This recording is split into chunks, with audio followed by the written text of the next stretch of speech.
एरंडोल गाव भारावलेलं गांधी विचाराने आणि गांधीजी एक वेळ तिथे येऊन गेलेले. बिनोबा तर आलेच आणि साने गुरुजी तर अनेक वेळा आले आणि फार आनंदाची गोष्ट की साने गुरुजी घरी आमच्या इथे आले, जेवले सगळ्या मित्रमंडळीसह. त्यामुळे एकूणच कल्पना करू शकता की वातावरण ते कसं असेल. आणि भाऊ या ग्रुपमध्ये होते त्यामुळे ते वातावरण सगळं तसंच असायचं. त्यांची मित्रमंडळी येणं, बोलणं, बसणं, उठणं, त्यांचे कार्यक्रम, मग त्यांच्या कार्यक्रम करून घेणं त्यांनी. आणि मग मला गोडी वाटायची तर मग त्यामध्ये मी पण जायची आणि मग ते सर्व व्हायचं. असं काही सामाजिक प्रश्न, काही राजकीय प्रश्न म्हणजे आंदोलनाचे आणि काही सेवेचे असे कार्यक्रम होत असे. मग त्यात सहभागी व्हायचं. मग एकूणच सर्व वातावरण असं भारवलेलं असायचं ना. तर जसं प्रवाहातून वाहत जातो तसे वाहत जाण्याचं व्हायचं. फार काही वैचारिक त्याच्यामागे होतं असं नाही. परंतु भाऊ असल्यामुळे, एकूण वातावरण असल्यामुळे, त्यांची मित्रमंडळी येत असल्यामुळे, मधून साने गुरुजी येत असल्यामुळे एकूणच थोडा बराच प्रभाव त्याचा पडला. तुम्ही मग स्वातंत्र्य आंदोलन वगैरे त्याच्या ह्याच्यात पण भाग घेतला? त्याच्यामध्ये मी त्यावेळेस मला वाटतं मी 16 वर्षाची होते. तर मी फेरी वगैरे जाणं, साहित्य वाटणं, पत्रकं वाटणं अशी कामं केली. पण असं प्रत्यक्ष जेलमध्ये फिरीत असताना मला नाही धरलं त्यांनी आणि त्यामुळे काही जाण्याचा फार प्रश्न नव्हता काही. आणि मग नंतरच्या काळातला प्रवास कसा होता? तर मला असं वाटलं एकूण की माझी आई खेड्यामध्ये राहत असे. काही कामासाठी तिचा बगीचा होता तर ते बघण्यासाठी जात असे. ते तिथलंच खेड्यातलं जीवन जवळून बघता आलं तर असं मला असं वाटलं त्याच्यामध्ये स्त्रियांच्या जीवनाबद्दल आपण काहीतरी केलं पाहिजे. वय असेल माझं तेव्हा 16-17 वर्षाचं आणि मग त्याहीपेक्षा कमी असेल. मग तेव्हा पण असं वाटलं मला की आपण ह्यासाठी काम करावं. मग त्या अल्पबुद्धीमध्ये मला वाटायचं की त्यासाठी डॉक्टर झालं पाहिजे. आणि डॉक्टर झालं म्हणजे आपण सेवा करू शकतो. सामाजिक प्रश्नांची एवढी काही उकल मनामध्ये नव्हती. त्यामुळे आपण डॉक्टर व्हावं आणि मग ग्रामीण स्त्रियांची विशेषतः सेवा करावी असं एक मनामध्ये तेव्हापुरतं तरी लक्ष होतं. मग शिकत गेले तर शिकण्याची लाईन ती असावी डॉक्टरीकडे असा प्रयत्न केला आणि मग ती लाईन घेतली आणि मग तसं शिकायला लागले. पुढे काय आता बस मी मॅट्रिक झाल्यानंतर मुंबईला गेले. त्यावेळेस रामनारायण रुईया कॉलेजमध्ये 1 वर्ष तिथे होते म्हणजे फर्स्ट इयर. आणि जेव्हा घरी आले ते आमच्या गावामध्ये मी जसं म्हणाले ग्रुप होतं सेवाभावी. तर बंगसाहेब नुकतेच जेलमध्ये सुटून आले होते आणि त्यांना असं जिथे जिथे चांगलं काम चाललेलं ते बघायचं होतं. तर ते बघायचं म्हणून त्यांचा दौरा तिथे आला आमच्या गावात. आणि मग ते आमच्या कार्यकर्त्यांनी सुचवलं की तुमचं लग्न बिग्न व्हायचं झालं नाही झालं तर त्यांनी सांगितलं करायचं मला पण माझं काही अजून कुठेच ठरलेलं नाही. मग त्यांनी माझं नाव सुचवलं. तर मग जे वर्णन केलं त्यांनी की अशी आहे तशी आहे तर त्यांनी ह्यांना असं वाटलं म्हणजे भावलं ते सारं. मग ते असं म्हणाले ठीक आहे. मग आम्ही 3 दिवस भेटलो, चर्चा केली जीवनदृष्टीबद्दल, सामाजिक प्रश्नांबद्दल, वे ऑफ लाईफबद्दल. आणि मग त्यातून असं वाटलं की आपण सोबत जीवन जगलो तर चांगलं होईल. आणि मग तो निर्णय घेतला. मग लग्न झालं. मग बरं झालं नाही. म्हणजे त्याच्या पूर्वीचं सगळं तुमचं मुंबईला होतं? 1 वर्ष मुंबईला होते. आणि मग वर्ध्याला आल्यानंतरचा प्रवास कसा होता? वर्ध्याला आल्यानंतर माझ्या मनात मी जसं म्हणाल की डॉक्टर व्हायचं होतं. बंगसाहेबांना वाटायचं की डॉक्टरचं काम एक सीमित काम असतं सेवेचं. पण सेवेपेक्षा शिक्षणाचं काम अधिक महत्त्वाचं आहे जीवन परिवर्तनाच्या दृष्टीने. म्हणून मला त्यांनी सल्ला दिला की तू डॉक्टर होण्यापेक्षा जर शिक्षक होऊ शकलीस तर अधिक बरं. म्हणून जर योग्य वाटेल तर ही लाईन तू बदलावी असं त्यांनी मला समज दिली. मला वाटलं ठीकच आहे. मग ती लाईन बदलवली. मग मी MA केली अर्थशास्त्रामध्ये आणि मग झालं पुढे सामाजिक कामातच पडले होते. म्हणजे तेव्हा कोणती कामं चालायची तेव्हा? मी जेव्हा जोपर्यंत BA MA केलं ना तेव्हा मी फार फील्डमध्ये होते असं नाही. यांच्यासोबत होते पण कार्यक्षेत्रात फार नव्हते. कारण मी जेव्हा BA केलं तेव्हा मला अशोक लहान होता. मी जेव्हा MA केलं तर मी प्रेग्नंट होते. 7वा महिना होता अभयचा मला. त्यामुळे तो अभ्यास आणि मग आमचं ते कम्यून होतं. ते कम्यूनमध्ये राहणं, त्या जीवनामध्ये म्हणजे कामं करावी लागेल ती करणं. त्याच्यामुळे फार वेळ इतर काही करण्यामध्ये नव्हतं. असं करायचं नव्हतं, करता येत नव्हतं. अभ्यासात जेमतेम व्हायचं कारण मुलं 2 सांभाळायची. पण बंगसाहेबांना मुलं सांभाळण्याचं गम्य नव्हतं, रुची नव्हती. त्यामुळे हे ओळखून मला असं वाटतं मला अधिक मुलांकडे लक्ष दिलं पाहिजे, तर माझा वेळ अधिक त्यामध्येच गेला. पण फार सार्वजनिक कामामध्ये मी फार नाही पडले त्यावेळेस. पण यांच्यासोबत होतं, जसं मी असं म्हणाले की कमी होतं. म्हणजे काय होतं, कॉलेजमध्ये शिकवत असत तर इथे जवळच बरबडी नावाचं खेडं आहे. तिथे यांच्या मनामध्ये होतं फार असं की आपण शिकलेले लोक शेती करू शकतात हे आपल्याला करून दाखवता आलं पाहिजे. आणि जे विद्यार्थी यांचे कॉलेजचे होते ते सगळे आम्ही एकत्रच खाणं पिणं राहणं, बजेट सारं एकत्र. आणि मग ते शेतामध्ये काम करणं, नांगरापासून सारं, आणि ते असं एकूण शेतकऱ्याचं जीवन स्वीकारलं होतं. त्यामुळे मग ह्यांचा जो जे वेतन यायचं ते सगळ्यांची पर्स एकच, म्हणजे मुलांची पण आणि ह्यांची पण, आणि मग त्यातून खर्च चालायचा. हा कांचनमुक्तीचा प्रयोग तेव्हा तो वेगळा आहे, तो वेगळा आहे. हा कम्युनचा वेगळा होता की मी शेतकरी म्हणून काम करू शकतो की नाही हे त्यांना बघायचं होतं. मग त्यातून पुढे खरं म्हणजे बंगसाहेबांचीच प्रेरणा आहे की सामान्यपणे देशामध्ये पर हेड जेवढी जमीन येते आणि पर हेड जेवढं कॅपिटल येतं, आणि मग एवढं घेऊन शिकलेले लोक आपला उदरनिर्वाह शेतीवर करू शकतात की नाही हे दाखवायचं आहे. आणि म्हणून त्यांनी ते विनोबांसमोर आपला विचार मांडला. मी म्हणाले की आम्ही बरबडीला होतो, तर विनोबा म्हणाले की नाही, हा प्रयोग फार महत्त्वाचा आहे, तू माझ्याजवळ असला पाहिजेस, म्हणजे मला जाणं येणं संपर्क ठेवणं सोपं होईल. मग जमिनीचा प्रश्न होता की जमीन कसं करायचं. मग त्यांनी त्यांचे एक शिष्य म्हणणं कदाचित नाही ठीक होणार, पण त्यांना मानणारे एक सुखाभाऊ म्हणून होते, तर त्यांनी विनंती केली. त्यांचं जमीन बरीच होती की बंगसाहेब असा प्रयोग करू इच्छितात, तर त्यांना तुम्ही माझ्याजवळ जितक्या जवळ त्यांना आणता येईल तेवढ्या जवळ तुम्ही ठेवा. कारण मी तो प्रयोग करीत आहे, पण माझा प्रयोग कशा संन्यासांचा, हा गृहस्थाश्रमी, याची जे लोक आहेत ते गृहस्थाश्रमी, कारण कमी होतं आमचं. तर अशा प्रयोगाला माझ्या प्रयोगापेक्षा फार मोठी किंमत आहे. तर तो प्रयोग मी सफल होऊन बघू इच्छितो, मग ते माझ्याजवळ असलं पाहिजे. मग त्यांनी त्यांची 12.5 एकर जमीन दिली. मग तिथे आम्ही सगळे गेलो. म्हणजे हे वसंतराव बोंबटकर म्हणून त्यांचे विद्यार्थीच होते, ते आणखी विद्यार्थी नव्हते पण ज्यांना अशी प्रेरणा होती ते लोक, असे 10 लोक आम्ही तिथे राहू लागलो एकत्र कुटुंब. आणि मग ते काम करणं, जे निघेल ते खाणं. तर ते दळणापासून सारी कामं सोबत सगळी करायची आणि मग ते चालायचं असं. आणि हा किती वर्ष चालला मग? 3 वर्ष चाललं. म्हणजे मग भूदानाचं काम आलं. ते चाललं म्हणजे पुढे चाललं नसतं असं नाही, पण भूदानात आंदोलन विनोबांनी सुरू केलं. मी त्यांनी म्हटलं की यांना म्हटलं की तुझी मदत मला पाहिजे, तर हा प्रयोग आता तू राहू दे. मग तो प्रयोग स्थगित केला गेला आणि मग भूदानाच्या कामामध्ये बंगसाहेब पडले. आणि मग मी महिलाश्रममध्ये, कारण मुलं होती मला, हे आर्थिक कुठून काहीच घेत नव्हते, तर मग कसं चालवायचं कसं, तर मी महिलाश्रममध्ये शिकवायचं काम करू लागले. महिलाश्रममध्ये तुम्ही किती काळ काम केलं? तरी पण ते 57-4 वर्ष. आणि मग तेव्हा म्हणजे काही असं महिलाश्रमचं तेव्हाची शिक्षण पद्धती ही नेहमी बेसिक ना, हां बेसिक, पण ती वेगळी होती. हो बेसिक एज्युकेशन. म्हणजे तिथे काय कशा म्हणजे काम आणि कामाच्या माध्यमातून शिक्षण अशा प्रकारचं होतं. कुठली शिक्षण संस्थांची मान्यता नसलेलं, शासकीय मदत नसलेलं असं ते शिक्षण होतं. शहरातून मुली तिथे यायच्या, इव्हन नेपाळमधून यायच्या, आणि संख्या फार कमी असायची, पण त्यांच्यासोबत काम करणं, अधिकाधिक सण उत्सव सगळे त्यांच्यासोबत साजरी करणं, रोज प्रार्थना, कताई बुनाई करणं, असं सगळं चालायचं. आणि मग तुमचा भूदानाशी संपर्क आला कसा? याच्या आता भूदानात बंगसाहेब गेले म्हणजे स्वाभाविक घरी वातावरण असायचं. तर जेव्हा महिलाश्रमला सुट्टी असायची तेव्हा महिलाश्रमच्या मुली आणि माझी मुलं असं आम्ही भूदान पदयात्रेमध्ये जात असतो सुट्टीमध्ये. पण नंतर 57मध्ये विनोबांनी इथे कॉल दिला की 1 वर्षाचा जेल तुम्ही लोकांनी स्वीकारावा, जेणेकरून भूमिक्रांती होऊ शकते म्हणून.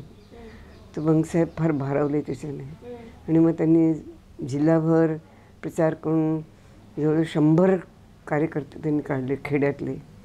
तर आता बाहेरचे लोक येणार तर स्वाभाविकच मला निघणं जरुरीच होतं. तसे मलाही वाटलं. मग महिलाश्रमच्या 5 मुली आणि मी असा 6 जणांचा ग्रुप आम्ही महिलाश्रममधून वर्षभरासाठी निघालो. म्हणजे एक शिक्षिका होत्या, 1 2 3 की 4 मुली होत्या आणि मी, असं आम्ही निघालो. मुलांना मग बहिणीकडे ठेवलं, कारण हे वर्षभर मुलं हे टिकू शकणार होते. छोटासा अभय तर 6च वर्षाचा होता, अशोक पावणे 10 वर्षाचा होता. त्यांना एक जळगाव जिल्ह्यामध्ये गाव आहे छोटंसं, तिथे दोघे राहिले. मी बुलढाण्यात फिरले. मग त्यातला तुमचा अनुभव कसा होता? पण मी मोठं भारवलेलं वातावरण होतं ते. कोणी जमीन दान देणं म्हणजे हे काही सोपं काम नव्हतं. आपल्याला एक थोडंसं काही मागितलं तरी 100 वेळा विचार करून आपण देणार. तर मग हे भाषण द्यायचं आणि मग त्यांना अपील करायची की मग जो गावामध्ये भूमी नाही त्याच्यासाठी तुम्ही काय करावं. त्यांनी द्यावी जमीन. विनोबा 6वा हिस्सा मागत असे, पण आमची काही ताकद 6व्याची नव्हती, जेवढे देतील तेवढे. तर मग ते द्यायचे. तर सारं मन इतकं आणि वातावरण एवढं भारावून जायचं की काही विचारू नका. खूपच म्हणजे माझ्यासारख्याही सामान्य कार्यकर्त्यांनी जावं आणि 300-300 एकर जमीन त्या पदयात्रेमधून आणावी. आणि विशेषतः आमचा हिंगणघाट तालुका म्हणजे फार सकस जमिनीचा, तिथूनही एवढी आणावी हे काही सोपं काम नव्हतं. पण एक करणाऱ्याचं कर्तृत्व नव्हतं त्याच्यामध्ये. विनोबांचं होतं की सगळं वातावरण त्यांनी असं भारावलेलं निर्माण केलं की त्यामुळे लोकांना ती प्रेरणा झाली. तर मग जमीन मिळायची, मग ती वाटायची. वाटतानाही फार गोड अनुभव, उत्साहवर्धक. एक असं आमच्या इथे ते भिडी नावाचं गाव आहे वर्धा जिल्ह्यामध्ये. तिथल्या वाटपाला मी गेले, माझ्याकडे जबाबदारी होती. तर तिथे 12 एकर जमीन मिळाली होती. तर वाटपाची पद्धत अशी होती की कुणाजवळ जमीन नाही त्यांची नावं घ्यायची, अर्ज नाही करायचे त्यांनी, पण नावं घ्यायची. आणि मग त्या सगळ्या मंडळींना घेऊन आपण वेगळं बसायचं. आता जमीन समजा एवढी आहे की ती 2च लोकांना वाटू शकणार आहोत, जास्तीला नाही. मग त्यांनाच म्हणायचं की तुम्हीच ठरवा तुमच्यापैकी 2 कुणाला द्यायची. मग एक एक नाव गळत गळत जायचं. कधी कधी तर चांगली नावं गळायची, म्हणजे थोडी शूड माणसं असायची किंवा जास्त स्वार्थी, त्यांनी नाव मागेच नाही घ्यायचं. तर आपण ते थोडं ओळखायचं आणि मग थोडं अपील करायची की लक्षात घ्या तुम्ही जे वाटप करणार आहात तर असं झालं पाहिजे की जो सर्वात जास्त गरजू आहे त्याला ते मिळालं पाहिजे. तर आता जी मंडळी मागे गेली आहेत आणि जी आज समोर आहेत त्याच्यामध्ये अशा प्रकारची कसोटी लावून बघा की कोण असं होतं. तर कधी तर स्वतःच लोक मागे नाव घ्यायचे की नाही माझ्यापेक्षा ह्याची स्थिती, ह्याच्या घरामध्ये मुलं बाळं जास्त आहे तर ह्याला द्या असं. तर ते असं म्हणजे विश्वास नाही वाटणार असं वातावरण व्हायचं की तुला मिळतं आहे, तुला गरज आहे त्याची, कारण काहीच नाही तुझ्याजवळ, तरी तू म्हणतो नाही त्याला दे म्हणून. तर हे काही सोपं काम नव्हतं, करणं सोपं नव्हतं आणि पाहणं तर इतकं पवित्र होतं की विचारूच नका. तर फार मन भारावून जायचं अगदी की किती लोक त्याग करतात. वातावरण जर बनवलं आपण तर सामान्यपणे नाही करू शकत, पण जर वातावरण तयार झालं तर फार उच्च कोटीला मनुष्य जाऊ शकतो. एकूण असं त्यावेळेस वाटायचं. म्हणून तसं वाटत व्हायचं. हे भूदानाचं किती वर्ष जोडले गेलं आणि म्हणजे भूदानाचं किती काळ चालू राहिलं? 53 ते 64. म्हणजे बिहार वगैरे मध्ये गेले, मग देशभर फिरले. मग वंशांसोबत मग महिलाश्रमचं काम मी सोडलं. 97मध्ये वर्षभराची मागणी वर्धा जिल्ह्यामध्ये केली गेली, तर त्यावेळेस महिलाश्रमचं काम मी सोडलं. आणि मग मुलं थोडी मोठी झाली तर मग मी देशभर फिरले. मग मुलांसोबतच फिरले. नाही, कधी मुलं कमी, मग मुलं नातेवाईकांकडे ठेवायची. काही तर मग कॉलेजमध्ये गेली तर हॉस्टेलमध्ये गेली, दोघंही होते. तर नातेवाईकडे नंतर नाही ठेवली आणि हॉस्टेलमध्येच तर राहायला लागली. मग ती स्वतंत्र शिकू लागली, त्यामुळे माझाही पाय मोकळा झाला. ती शिकत होती ना, जसं अभय शिकत होता तेव्हा भूदानाचं काम मी फील्डमधलं सुट्टीमध्ये करायची. पण तेव्हा एक साम्यक पत्रिका इथे निघते गेल्या 60 वर्षापासून, त्याच्या संपादनाचं काम करायची. कारण ते मुलांना सांभाळून मला करणं शक्य होतं, ते काम केलं. पण जेव्हा असं वाटलं की मुलं आता पक्षासारखी उडून जात आहेत हॉस्टेलमध्ये, मला मग मोकळं गेलं पाहिजे, तर मग मी फिरायला लागले. भूदानानंतर जयप्रकाशांचं आंदोलन सुरू झालं. तर त्याच्यामध्ये त्यांचा जो इश्यू होता तो असं वाटलं की ठीकच आहे की लोकतंत्र बचाव असं ते होतं ना, जनता राज म्हणून. तर इंदिराजींनी जे केलं त्याला धरून, त्यामुळे ते ठीक वाटले. तर मग मी अशोकचं लग्न झालं होतं, पद्मजा बंगसार तर होतेच, मी सगळेच बिहार आंदोलनामध्ये ओढले गेलो. मग तिथे सत्याग्रह केला, मग जेलमध्ये गेले. हजारीबाग जेलमध्ये होते मी आणि पद्मजा दोघीजणी 1 महिना. मग नंतर सुटलो. मग अशोक पद्मजा एका कन्स्ट्रक्टिव्ह इन्स्टिट्यूटमध्ये काम करू लागले आणि मी पुन्हा जयप्रकाशजींच्या आंदोलनामध्येच राहिले. त्यांनी तिथले स्त्रियांच्या ऑर्गनायझेशन करण्याचं विंग मला सोपवलं की स्त्री संघटनेचं काम तुम्ही करा म्हणून. तर मग तिथे स्त्रियांचं संघटन करणं, त्यांना बाहेर निघायला प्रवृत्त करणं, सामाजिक प्रश्न हाताळणं असं व्हायचं. एक प्रसंग असा झाला तिथे की मधुबनी जिल्हा आहे तिथे, तर त्या जिल्ह्यामध्ये एक पद्धत आहे तिथे की त्याला सभागाची असं म्हणतात. विशेषतः झा लोक जे आहेत ना त्यांच्या विवाहासंबंधीची होता असा प्रसंग तो की मला माझ्या कानावर आले की तिथे अशी यात्रा भरते की ज्यामध्ये मुलं येतात आणि जसं तंबू लावतात आणि जसं दुकानात माल घेऊन आपण बसतो तसं मुलांना घेऊन ते बसतात आणि तिथे मग मुलीवाले येतात आणि मग प्रत्येक त्याच्यामध्ये जाऊन आपल्याला जे योग्य वाटेल त्याच्याशी बोलतात आणि मग सौदा होतो. कितने लाख तुम दोगे दहेज, 2 लाख 5 लाख 5,000 2,000 जो भी होगा हो, अशा प्रकारचं. तर मी तर चाटच पडले की अशी लग्न होतात. मग मी तिथल्या स्त्रियांना थोडं ऑर्गनाईज केलं की आपण ह्याच्या विरोधात आवाज उठवला पाहिजे. मग आम्ही तिथे गेलो आणि आम्ही असा विचार केला की पोलिसांची परवानगी घेऊन कलेक्टरना भेटून की आम्हाला ह्याच्यामध्ये आम्ही जुलूस निकालेंगे हम लोग और फिर देखते हैं आगे, समझाने का मौका मिला तो मीटिंग लेके अपनी बात रखेंगे. तर त्यांनी असं सांगितलं देखिए ये झा लोग है, ये बहुत सनातनी है, आप यदि इस तरह का कुछ करेंगे तो शायद आपको मारपीट कर सकते हैं. तो मैंने कहा हमको चलेगी, लेकिन आप इजाज़त देते हैं निकालने की, हम निकालेंगे. मग ते आम्ही मोठी जुलूस काढला. ते बाया माणसं कमी पण बाया जास्त, असं जिथे जिथे ते झोपड्या सगळ्या तंबू होते त्या सगळ्या ह्याच्याहून फिरून आलो आणि आपल्या घोषणा की अशा हिंसक तर नव्हत्याच, असं साधारणच होतं की बाबा मानव एक म्हणून दहेज काय केलेले ना वगैरे वगैरे अशा हिंदी. तीच गेल्यानंतर मी मीटिंग घेतली. मीटिंगमध्ये मग काही मुलं आली त्याच्यामध्ये, त्यांना असं हे पटवलं की कसं आहे म्हणून, तर त्यांना ठीक वाटलं. पद्धती अशी होती की त्या ठिकाणी मुलगीवाल्याने जायचं आणि सौदा पटला म्हणजे झालं दहेजचा की त्या मुलीवाल्याने त्या मुलाला घेऊन, एकट्या मुलाला घेऊन आपल्या गावी जायचं आणि मग रात्री असो बेरात्री असो तेव्हाच त्याचं लग्न करून टाकायचं, कारण नाही त्यांना लग्न मोडायची भीती.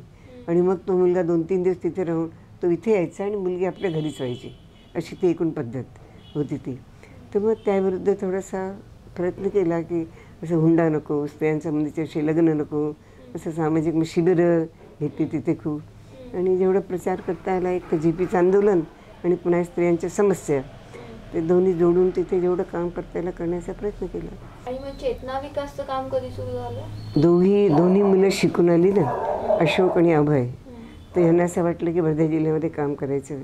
मी असं म्हणाले की नुसतं प्रचार मला असं वाटतं की नाही, ठीक आहे, ते सॉलिड बेस काम आपलं असलं पाहिजे, तर आपण असं करायला पाहिजे. मग त्यांनी संस्था सुरू केली चेतना विकास. पद्मजा, राणी, अभयची पत्नी, अभय, अशोक, एक प्रोफेसर नागपूरचे अजूनही आहेत, सुरेश पांढरे नाव ओळखत असेल ते, दिनकर चौधरी म्हणून एक, आणखी 1-2 कार्यकर्ते, असे 7-8-9 लोकांचा ग्रुप यांनी मिळून ही संस्था सुरू केली. मग त्यात शेती, स्वास्थ्य आणि बाल असे कार्यक्रम अगोदर घेतले पाहिजे. तर बालची जबाबदारी मी घेतली, शेतीची अशोकने, स्वास्थ्याची राणी आणि अभयने, आणि इन जनरल शिक्षणाची जबाबदारी पद्मजाने, असे आम्ही चौघांनी ते वाटून घेतले. तर मग बालवाडी सुरू झाली, पाळणाघरं सुरू झाली. मग त्यातून लक्षात आलं की मग स्त्रियांचे शिक्षण आवश्यक आहे. मग त्याचं स्त्रियांचं शिक्षण, मग त्यांचं ऑर्गनायझेशन, मग ते पुढे वाढतच गेलं. असं मी जसं मुलांचं म्हणाले बालवाडीच्या माध्यमातून, पाळणाघरण बालवाडी, तसंच एक कुठे घटना झाली पाहिजे. महाकाळला मी राहत होतो ना, तेव्हा आमच्या इथे मदतीला एक सूर्यभान नावाचे गृहस्थ यायचे. तर त्याला लहान मूल होते 6 महिन्याचं, आणि ते सांभाळत ती बाई घर हे करीत होती, तर ती इंधनाला गेली. तर मूल आता झोपलं आहे, आपल्या ज्याला झोळी म्हणतात आपल्या इथे, त्या झोळीमध्ये टाकलं, त्याला झोपवलं, पांघरून टाकलं आणि ती आणायला गेली. आता ते मुलं हालचाल केली असेल, त्या अंगावरचं फडकं नाकावर आलं असेल आणि ते गुदमरून मुदमिलं. ती आल्यावर बघते तर हे असं झालेलं. तर ते मला कळलं, तर मला फारच मोठा झटका बसला की हे काही बरोबर नाही. तर दोन्ही दृष्टीने आपल्याला करायला पाहिजे की एक तर मुलांची व्यवस्था आणि स्त्रियांचं संघटन. म्हणून मग ते पाळणं बालवाड्या त्यातून सुरू झाले आणि मग महिलांचं काम त्यातून सुरू झालं. तर असं वाटायचं की प्रथम काम आहे महिलांचं थोडं शिक्षण आणि अर्थासोबत शिक्षण. केवळ शिक्षण नाही चालायचं या देशामध्ये गरीब असल्यामुळे. मग ते बचत गट वगैरे त्यातून सुरू झाले. त्यातून मग त्यांचं भांडवल उभं राहिलं. भांडवलातून मग उद्योगाची वाटचाल केली. मग उद्योगामधून त्यांचं उद्योग त्यांनी आपल्या पायावर करावं म्हणून त्यांचे फेडरेशन्स झाले आणि आज जी अवस्था ती आहे. मग किंवा अडचणी काय काय येत गेल्या ह्या सगळ्यामध्ये? दोन, एक तर मी महिलाश्रम असताना मुलं त्या महिलाश्रममध्ये शिकायचे. तर मला असं वाटलं की एका वयोमर्यादेनंतर आणि तिथे नुसत्या मुली, तर नुसत्या मुलींमध्ये मुलांनी शिकणं हे काही बरोबर नाही.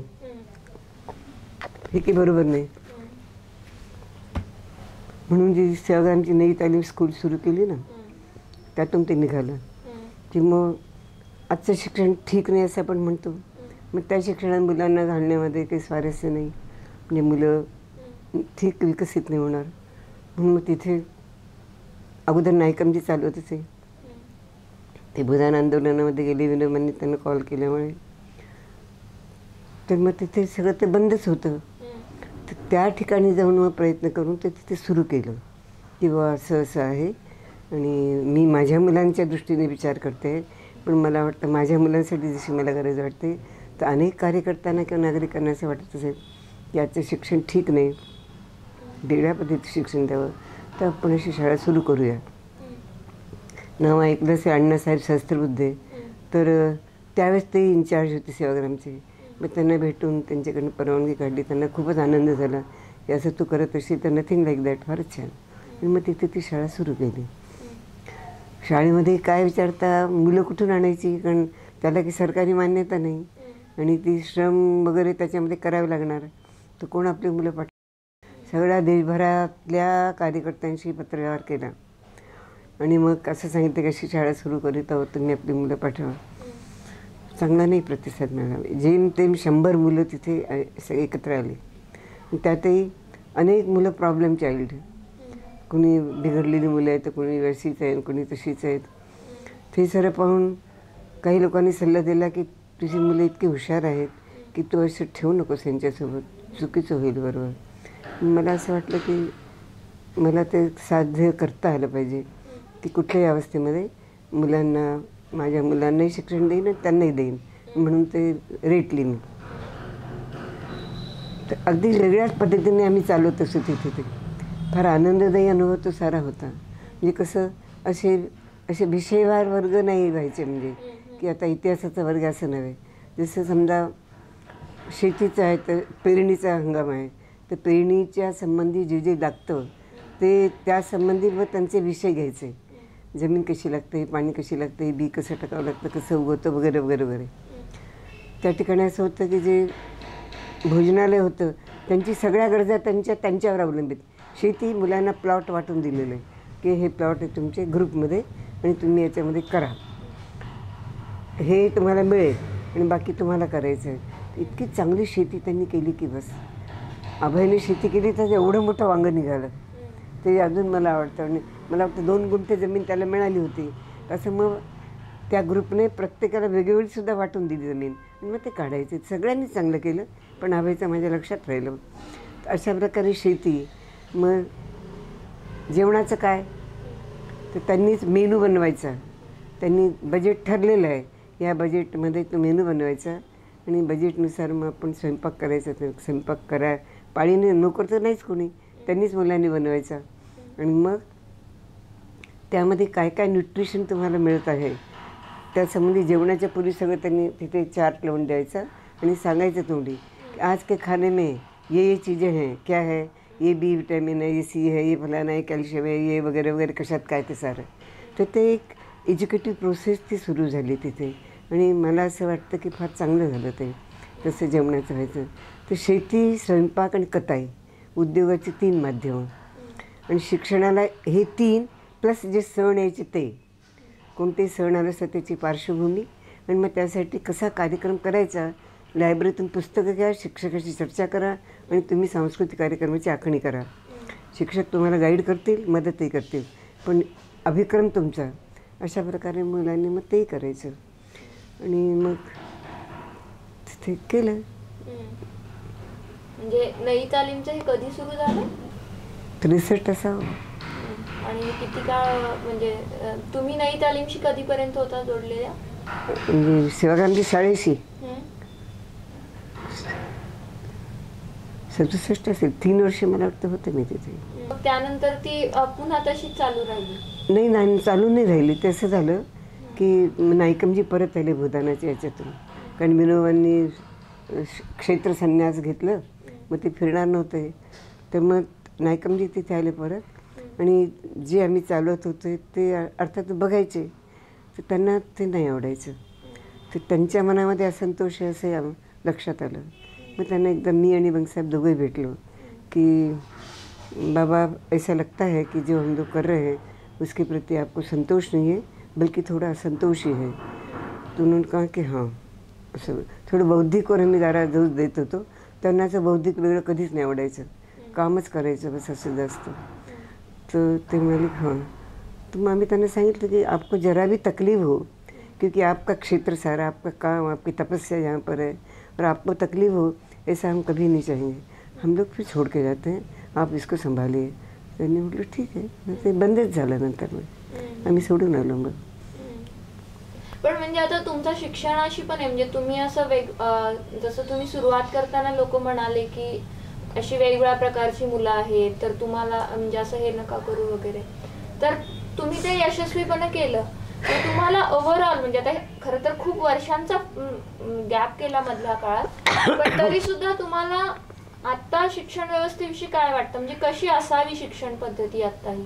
मला असं वाटतं की ज्या शिक्षण पद्धतीचा स्वीकार आम्ही तिथे केला होता त्याच्यामध्ये कमी जास्त फरक होऊ शकतो, पण तीच ठीक आहे. जीवनाला धरून जे शिक्षण नाही ते स्थायी होत नाही आणि विकासाला, सर्वांगीण विकासाला मदतरूप होत नाही. त्या दृष्टीने सुषमा नाव ऐकलं असेल, ती बराच प्रयत्न तिथे करीत आहे, पण तिला बरंच कॉम्प्रोमाइज करावं लागत आहे, कारण त्याशिवाय मान्यता मिळत नाही. मान्यता नाही मिळाली तर मग मुलं येत नाही. तर मी मान्यतेची कधी नाही चिंता केली. त्यावेळी थोडं वातावरण जास्त भारावलेलं होतं ना, त्यामुळे. तर पण तिने ती घेतली. आणि मला असं वाटतं की त्या शिक्षणाशिवाय गत्यंतरच नाही खरं सांगायचं म्हणजे. आजचं शिक्षण सर्वांगीण विकासाला अनुकूल नाही, उलट अवगुण यायला जास्त अनुकूल आहे अनेक प्रकारचे. म्हणून आजचं शिक्षण काही नॉर्मल नाही आहे. माझे नई तालीमचे अजूनही कुठे कुठे तेव्हा प्रयोग चालू होते? पुष्कळ. गुजरात, बिहार, राजस्थान, यूपी, खाली दक्षिणेमध्ये होते, आंध्रमध्ये, केरळात, कर्नाटकमध्ये. म्हणजे तेव्हा मग सुरू झालेले असे खूप काळपर्यंत चालू राहिलेले किंवा आतापर्यंत चालू आहेत असे काही आहेत? आत्ता क्वचित 1-2 ठिकाणी चालू आहे. त्याचं स्वरूप त्यांनी बदलवलं. विशेषतः त्याला ट्रेनिंगचं स्वरूप त्यांनी दिलं, म्हणजे सरकारी ग्रँट मिळू शकते त्याला. आणि बाकी मूळ स्वरूपात गुजरातमध्येही नाही. गुजरातमध्ये बरेच आहेत अजूनही, जास्त सगळ्यात कुठे असेल तर गुजरातमध्ये आहे, पण ते बरंच डायल्यूट झालेलं आहे. पण मग आता तुम्ही इतक्या वर्षांचं म्हणजे खरं तर तुमचं जीवन असं बऱ्यापैकी सामाजिकच जीवन होतं, तर तुम्हाला नेमकं ह्याविषयी कसं वाटतं तुम्हाला? याकडे खूपच समाधान आणि आनंद वाटतो मला की जे करणं शक्य झालं ते उचित दिशेने केलं. काही जराही एक कणभरही त्याच्यामध्ये असंतोष नाही. उलट असंतोष असा आहे की आज माझी मुलं त्या पद्धतीने जास्त करू शकत नाही, कारण परिस्थिती इतकी बिघडलेली आहे की ती सांभाळणं की सोपं काम नाही त्या वेळच्या मानाने. आणि म्हणून मला असं वाटतं की त्याशिवाय गत्यंतर नाही. नाही तर बघा ना, तर आजच्या शिक्षणावरून काय निघालं, कशी मुलं आणि कशी मुली निघत आहेत. हे काही ठीक नाही. मला असं वाटतं स्वार्थापलीकडे काही दिसत नाही, जीवनाला काही ध्येय नाही, दिशा नाही. ही काही जीवन आहे. तर असं नव्हतं खरं म्हणजे. तर तुम्हाला नेमक्या अशा कुठल्या गोष्टी जास्त खटकतात? आजचं शिक्षण, आजची अर्थरचना, आजची राजनीती तिन्ही तसेच आहे खरं. आणि सामाजिक स्थिती पण. चारही ठिकाणी असं वाटतं मला की आमूलाग्र बदल होण्याची गरज आहे. शिक्षणामध्ये एक विकल्प देण्याचा प्रयत्न केला गेला.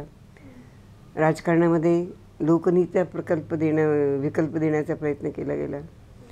आणि सामाजिक याच्यामध्ये तर स्त्रियांच्या दृष्टीने बरेच काही दिलं गेलेलं आहे की कसा असावा तो समाज, स्त्रियांनी काय करावं. बाकी ते हुंडा बिंडा दारून बेरून सगळं सगळं त्याच्यामध्ये आलं. स्त्रियांच्याबद्दल मला मात्र यावेळेस खूप असं वाटतं की स्त्रियांचा एका दृष्टीने खूपच भरधाव विकास होतो आहे, पण दुसऱ्या दृष्टीने फारच पिछाट होतं आहे. हे जी बलात्काराची प्रकरणं पाहते, त्यांचं राहणं बिणं जे केंद्रित आहे फॅशन सेंटर्ड, अर्थ सेंटर्ड वगैरे वगैरे, ते काही फार चांगल्या दिशेने नेईल असं मला वाटत नाही. एक देशाची नागरिक म्हणूनसुद्धा आणि एक स्त्री या नात्याने तिला आई व्हावं लागणार आहे, तर आई म्हणूनसुद्धा ती योग्य भूमिका निभावू शकेल असं मला नाही वाटत. म्हणून मला फारच असंतोष आहे. आणि दारिद्र्याबद्दल तर आहेच, पण ही एक बाब अशी आहे की जी ती आई असल्यामुळे पुढची पिढी तयार करण्याचं काम बरंच तिच्यावर अवलंबित आहे. ते काही बरोबर नाही आहे असं मला वाटतं. तसं शिक्षणाचं आहे. शिक्षण फारच चुकीच्या दिशेने चाललेलं आहे. कशी मुलं घडत आहेत, काहीच जाण नाही, त्याच्यामध्ये दिशा नाही. तर आता हे कसं बदलणार हा प्रश्न आहे. आता तुमच्या मुलांनी ज्या काही वाटा निवडल्या, म्हणजे त्यांना त्याबद्दल दिशा होती का, ते त्यांचं त्यांनी स्वतःच ठरवलं शेती आरोग्य वगैरे निवडणं? चर्चा व्हायची, निर्णय त्यांचा. मला वाटायचं की एकाने आरोग्याचा विषय घ्यावा आणि एकाने शेती घ्यावा. आणि आरोग्याचा मला त्यांनी ॲलोपॅथी घेतली, मला निसर्गोपचार वाटायचा की निसर्गोपचाराकडे त्यांनी जावं. आता फ्लॅटली रिफ्यूज केलं. मी शिकतच नाही. मग तू जर असं म्हणणार असेल तर मी त्याला म्हटलं कलकत्त्याला निसर्गाचं कॉलेज आहे तिथे तू जा. तर तो म्हणाल बिलकुल नाही जाऊंगा फिर, लेकिन स्वास्थ्य की तुम्हाला ये मनानेच घेतलं. मग चर्चा व्हायची, तर मुझे स्वास्थ्य पसंद आहे तर मी डॉक्टर बनूंगा. याने स्वतः मनानेच निवडले की शेती व्हायची. नेहमी चर्चा व्हायची. आणि देशातले 2 इश्यू महत्त्वाचे कोणते आज, कृषी आणि उद्योगाच्या दृष्टीने आणि स्वास्थ्याच्या दृष्टीनेच हे डॉक्टरचं आहे. त्या दृष्टीने जर आपली दोन्ही मुलं त्याकडे गेली तर चांगलं होईल असं वाटायचं. तर त्यामुळे त्यांच्यावरती त्याचा परिणाम झाला असेल, पण आम्ही निर्णय घेण्यामध्ये आमचं काही नव्हतं. त्यामुळे आर्थिक बाजू कशा सांभाळल्या गेल्या? आता सुदैवाने ते इतके हुशार आहे दोघे की स्कॉलरशिप मिळत गेली, त्यामुळे आम्हाला काहीच करावं लागलं नाही. आणि आमच्या घरचं बंगसाहेबांचे एक विद्यार्थी आहे अकोल्याला, ते 100 रुपये महिना पाठवायचे. त्याच्याने मग ते घर चालवायचे मी. आणि मुलांचं शिक्षण त्यांनी काढायचं स्कॉलरशिपवरती. फार त्रास नव्हता. पण मग हे सगळं म्हणजे तुम्ही दोघेही म्हणजे ध्येयवादी आणि ज्या प्रकारे सामाजिक कामात होता, मग मुलांना ह्या सगळ्या गोष्टी कितपत रुचायच्या आणि त्यांचं ह्या सगळ्याकडे बघणं कसं होतं? विरोध तर कधीच नाही झाला. अनुकूलता दिसायची आणि अनुकूलता वाढावी असं प्रत्यक्ष प्रयत्न आम्हा दोघांकडूनही व्हायचं. असं वातावरण त्यांना देण्याचा प्रयत्न करायचा की त्याच्यामध्ये त्यांना राहता यावं, बघता यावं, बोलता यावं, ऐकता यावं, वाचता यावं अशी पुस्तकं द्यायची. त्यामुळे मला वाटतं कधी अप्रत्यक्ष कधी अप्रत्यक्ष दोन्ही दृष्टीने त्यांच्यावर परिणाम तो झाला.